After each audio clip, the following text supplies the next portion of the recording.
안녕하십니까. 조갑제TV 시청자 여러분, 저는 조갑제닷컴의 조세별입니다. 지금 시각은 2021년 8월 30일 저녁 8시를 가리키고 있습니다. 문재인 대통령과 김정숙 여사, 자화자찬도 부창부수인 것 같습니다. 오늘 이 대통령 내외가 나란히 K방역에 대해서 자화자찬 발언을 했습니다.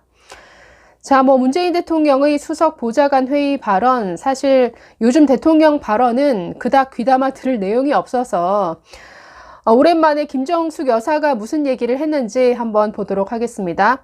오늘 제20회 세계 한민족 여성 네트워크 대회 개회식이 있었다라고 합니다. 여기서 김정숙 여사 영상 축사를 했는데, 여기서 이런 발언을 했습니다. 2021년의 대한민국은 국제적 위상이 급격히 높아지고 있다.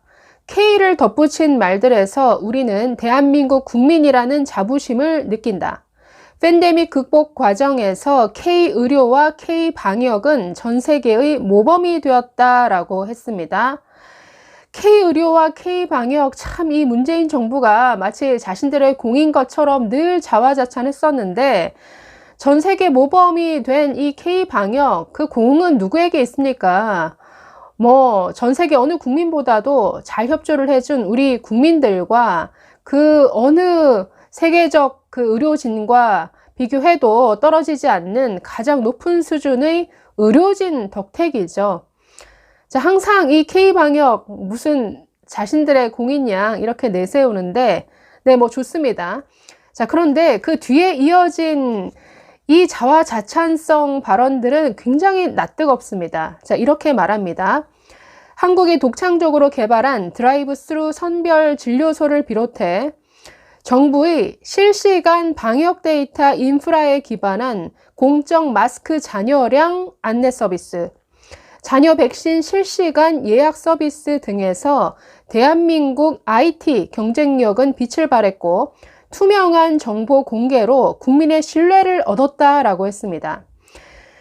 지금 제가 굉장히 웃음이 나오는데, 뭔가 모범적인 K방역의 사례로 든 게 마스크 잔여량 안내 서비스, 그리고 잔여 백신 실시간 예약 서비스를 들고 있습니다. 여러분, 두 가지 서비스 모두 어떤 상황에서 나왔습니까? 마스크가 있어야 되는데 없어서, 백신이 있어야 되는데 없어서 지금 이런 서비스들이 나온 것이죠. 우리가 1년 6개월 전으로 돌아가 보면 우리나라 지금 보시면 아시겠지만 마스크가 없을래야 없을 수 없는 나라입니다. 전 세계에서 가장 이 마스크를 많이 생산하는 나라 중 하나죠.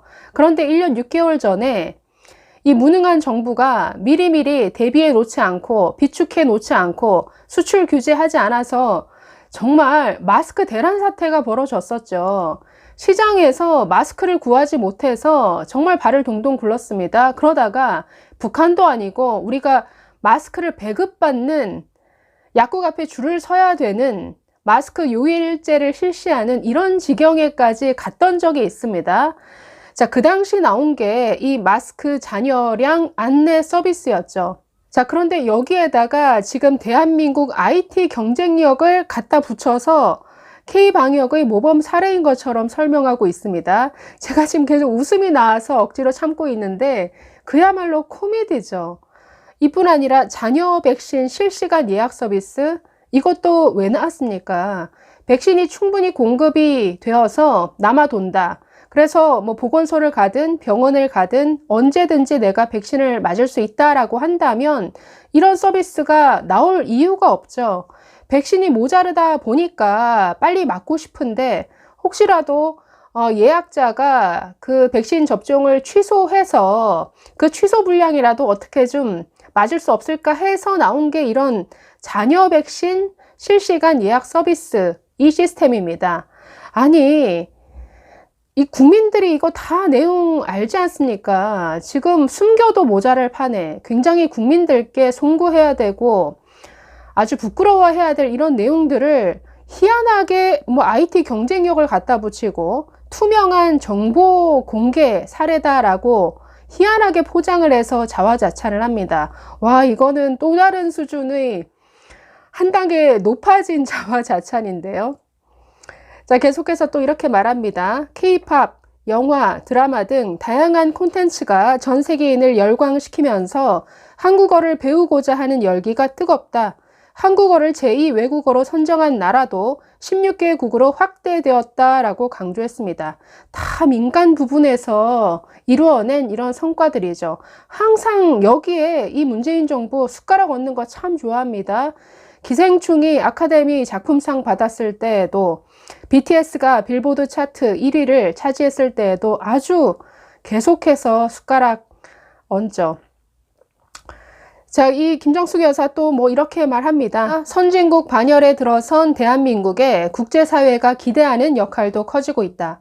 코로나19, 기후변화, 차별과 폭력으로부터의 위협 등 전 세계인이 직면한 위기 속에서 대한민국은 모범적 방역체계를 구축하고 탄소 중립을 실천하며 인권을 증진하는 국가로 나아가고 있다라고 자랑했습니다. 모범적 방역체계 좋습니다. 탄소 중립을 실천하며 탄소 중립 실천하려면 원전이 필수적으로 있어야 되죠. 원전 없이 탄소 중립 가능합니까? 그런데 거꾸로 가는 정책 취하고 있죠. 인권을 증진하는 국가라고 한다면 유엔에서 채택하는 북한 인권 결의안, 동의를 당연히 했어야죠. 그런데 북한 인권에 대해서 어떻게 했습니까? 눈 감았죠. 아프가니스탄 난민들 데려오는 거 좋습니다. 그러면 아직 북한에 남아있는 국군 포로에 대해서 왜 북한 김정은에게 한마디도 못합니까? 그동안 그렇게 많이 만나놓고서. 그러니까 참 말은 번지르르한데 그 속을 들여다보면 속빈 강정이죠. 이 현실과 동떨어진 자화자찬, 또 이율배반적인 자화자찬이 많습니다. 국민들의 반응들도 그렇게 좋지는 않은 것 같습니다. 오늘 관련 기사에 달린 댓글을 보면 아주 조롱과 비판이 많습니다. 서울경제신문 댓글이 그래도 비교적 많이 달린 편이라 한번 보시면 순공감 순 1위 댓글 순서대로 보겠습니다. 기사 제목 보고 바로 욕 나오신 분 있나요? 두 번째, 한국 위상 높이는데 당신이 한 거 뭔데? 패션쇼? 제대로 된 패션으로 위상을 높이면 좋은데 글쎄요. 또 다른 댓글입니다. 대국민 염장지르네 접종 완료율 OECD 꼴찌로 작년 11월부터 10달이 넘도록 개고생시키고 자영업자, 중소상인은 다 죽고 있다. 백신 접종 완료율 8월 중순까지 우리나라 꼴찌였는데 꼴찌 탈출은 했습니다. 오늘자로 제가 아까 Our World in Data 들어가 보니까 우리나라 38개국 중에서 32위까지는 올라왔습니다. 그래도 거의 최하위권 수준입니다. 또 다른 댓글 보시면 남편분 보는 것만으로도 너무 힘듭니다. 국민을 위하는 마음 있음 나오지 마시길. 자화자찬은 집안 내력이군. 또 다른 댓글 보겠습니다. 집구석이 꼴불견이다. 사실 좀 욕설이 들어간 댓글들이 많아서 제가 좀 넘기고 있는데요. 부창부수라는 사자성어는 이럴 때 쓰라고 있는 거지 아주 쌍으로 하고 있다.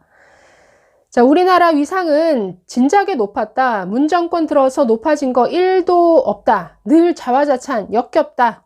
자, 어쨌든 부부는 참 닮아가나 봅니다.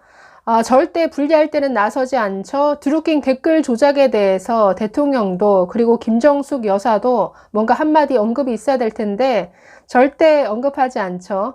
역시나 지금 미친 집값으로 더 이상 통제 불능 상태가 되어버린 이 부동산 사태에 대해서도 지금 몇 개월째 침묵을 지키고 있습니다. 자, 오늘 문재인 대통령도 수석 보좌관 회의에서 추석 전까지 전국민 70% 1차 백신 접종 완료하겠다. 10월 말까지 2차 접종까지 목표 달성하겠다라고 큰 소리 쳤는데 어쨌든 현재로서는 우리나라 OECD 최하위권입니다. 그리고 OECD 국가 중에서 백신 꼴찌 국가라는 이런 불명예를 안았을 때 역시나 국민들께 고개 숙이는 모습 볼 수 없었습니다. 자, 어쨌든 대통령 내외의 오늘 모습 그래도 이렇게 큰 웃음을 주셔서 그것만은 평가해 드리고 싶네요. 감사합니다.